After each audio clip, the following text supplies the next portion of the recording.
No, you have not seen this video before. This is a viewer suggestion video based on the 8-cent slug video that we posted last time. Hello everyone, this is Jeff of Tau Fledermaus. In our last video, we made a shotgun slug using these reshaped American pennies, sometimes called cents. Now, most of them were just glued together, but we made one out of just a loose stack of 8 pennies. Now, the stack on the left was just hot glued together, and they were pretty surprising too, but the big surprise was how the stack of loose pennies performed. It was so intriguing that I regretted not making more of them, so that's what we're going to do in this video. When the stack of loose pennies was shot at 11 yards or about 10 meters, all the pennies stayed flying together as one unit. And these are just a few of the comments that we got from viewers who were wanting to see what would happen if that loose stack of pennies was shot at a block of ballistic gel. Others wanted to see how far they would travel down range in that formation, that stack. And of course, we got a lot of comments from viewers who thought they were online lawyers, citing penal codes and saying that we were defacing money and they were going to report us to the Reichstag. There's a lot of Karens out there, let me tell you.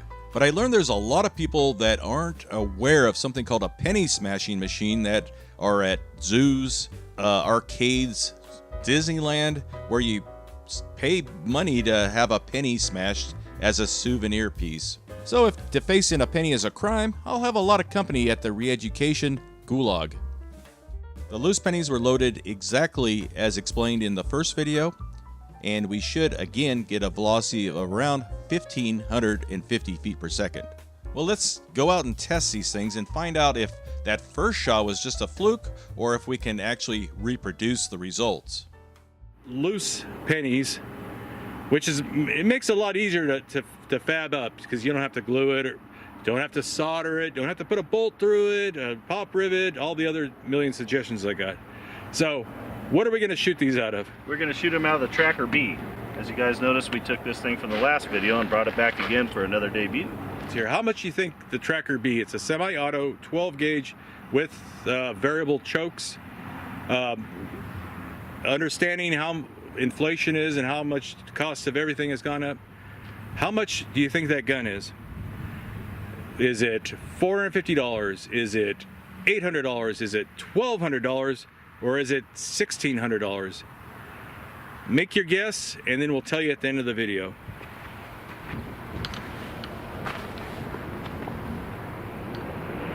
Okay, I'm ready. I think you hit it. I see styrofoam all over the place. Ready.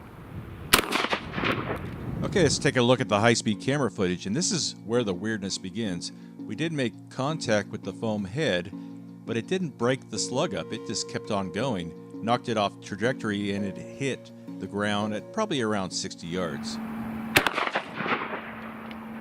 Okay, let's see what that looked like. It missed, but... Now, normally a missed shot isn't very exciting, but this is kind of cool. We can see that the silly putty is still stuck to the back of the base there, and 80, 90, maybe 100 yards there, the slug just kind of falls apart. All the coins kind of fly out. I know it's not in focus very well, but if you squint and hold your tongue just right, you can see what's going on. Alright, I'm left and low.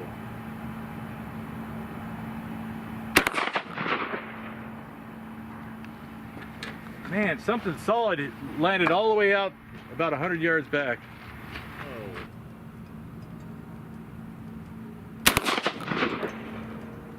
Now we're still at 20 yards, and honestly, I'm not too impressed with the accuracy this time. Yeah, the slug gouged through the side of the face, and the slug still held together. And this time it traveled a lot further than the other shot that grazed the face, and landed in one piece, it looks like, at about 100 yards. So sometimes it falls apart in midair, and other times it stays in one piece. And when it hits the ground, and then it just kind of explodes and breaks up into 8 separate coins.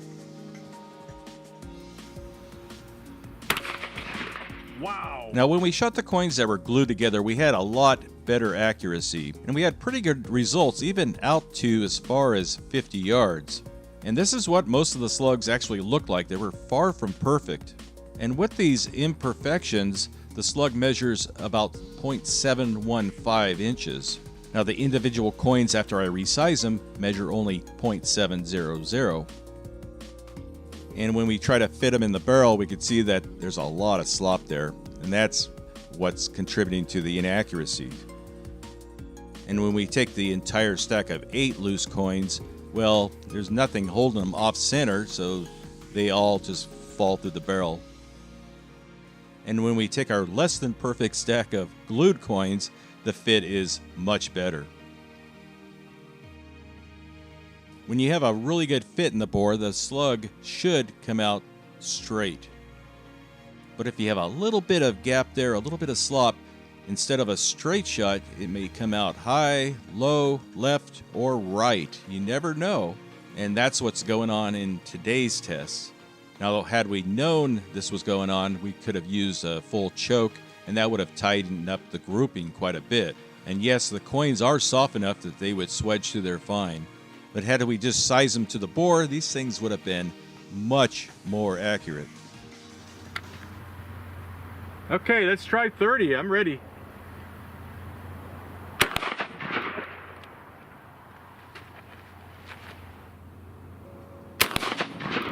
I think the missed shots are more interesting than if they had hit. Here we see the shockwave actually dislodging some of the styrofoam from the head.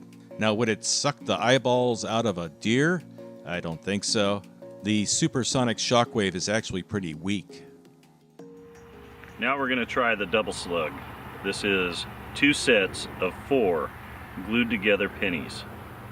We're going to see what this does at 30 yards to 30 Mr. yards, yep. AI down there. Yep. Will he hit it? Oh, I'm going to hit it. Point blank on the red dot, pink dot. Right on the pink dot. Okay, I'm ready. Okay, I'd say you hit it. Oh, about a year ago, we tested a 45-70 round that had 2 bullets stacked on top of each other in the case. Now, in those tests, the bullets actually spread out and hit, a couple inches from each other. And that was using rifling. We're using a smoothbore here. The cork wad kind of rides behind in the wake there for a while, then it flies off on its own. And if we look closely, we can see that the blue slug in the back is kind of drafting the red slug that was in the front. So that was a big surprise to me because I thought we'd get about the same results that we got with the double 45-70 round. Okay, what happened? Okay, well, it looks like the projectile veered to the left. I aimed center of the pink target here, and we still veered to the left. 8 pennies to make a nice little slug to be that effective at 30 yards. Perfect little hole. Did you tell where it came out the back? Yes, we can. Spin it around. Well, there's already some holes back there, but yeah, that seems to be the new hole. That's the newest hole right there.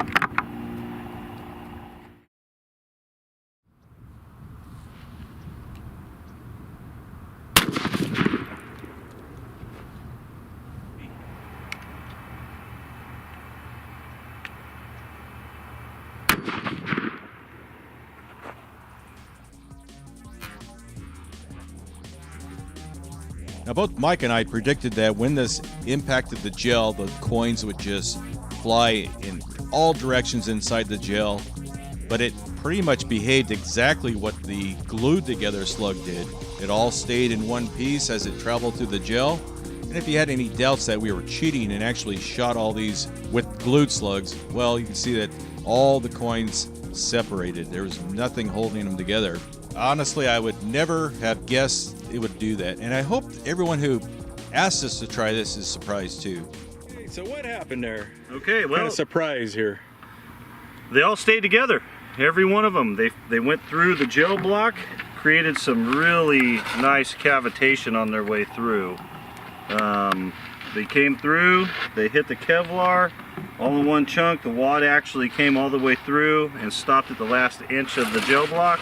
They came out of the gel in one, like they were glued together, but they weren't, which is a big surprise. I thought it would just come apart inside that block when you have a block full of cool pennies, you know. But no, they just went right through there, just like they were welded together or something, you know. Yeah. So that tells me, really, you don't, if you're going to use them for defense, if it sounds crazy, but they would actually work well for a defense situation. You don't have to glue them together or bolt them or rivet them or solder them or what are the others? A nut and bolt through them. No bubble gum, no duct tape. Yeah, Flex Seal.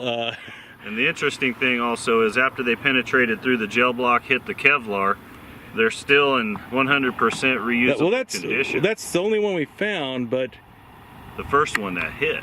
Yeah, that was at the nose, and that was one we shot at the gel before, and I just recycled it and reloaded it because it wasn't deformed at all. It takes a lot of force to drive through that block, a lot of force, a lot of pressure, and to not deform is kind of a big surprise too. So yeah, you don't have to glue them if you're using them at, I mean, I'm gonna have to review the footage of the high speed of even the miss shots. That's not a bad thing because then we can see how they travel, you know, 100 yards further, you know. Yeah, and they stay together. Yeah, it sure looked like they did. It's craziest thing ever. Yeah, it was fun. But yeah, no, we'll have like 100 more ideas, but I'm hoping other channels or someone, you know, like the Shotgun Scientists or somebody tries this themselves, you know. Let's try, you know, I want to see how their results are. Maybe try 12 pennies or 7 pennies, or, you know, there's just so many different variables. Maybe out of a 3-inch. Yeah, a 3-inch hole with, I mean, you could fit, you know, 16 of these in a 3-inch hole, no problem. Till next time. Till next time, that's it. I hope you were satisfied and maybe surprised a little bit at the results. Thank you, Mike. Thank you for having me back again. And how much is that shotgun? Well, it's not 1600, it's not 1200, and it's definitely not 800. You're looking at around $450 before tax and the dross to transfer the weapon. That's when you told me how much that thing costs, I couldn't believe it. That's a heck of a value. It seems to cycle everything you put through it. Everything that I put through it out of the box, light load bird shot, slugs, buckshot, heavy turkey shot, everything has fired flawlessly out of that firearm. Yeah. And we can ship them anywhere in the United States. At United Ammo. How do they find you? They can look us up on Instagram at United_ammo, or you can find us on Facebook at United Ammo. Okay. Your website, I still don't like, you got to do some work on your website. The website's a little wonky. But who goes to websites? Everyone uses social media, you know. And that's pretty much where we went with it. We have more success with the social media platforms than we do the website, but it will be worked out, all the kinks and quirks and all that. So. And they can always call you on the phone, too. You guys can always call us on the phone as well. Yep. All right. Well, thank you, Mike, and hope you guys have a good week. You guys have a good week.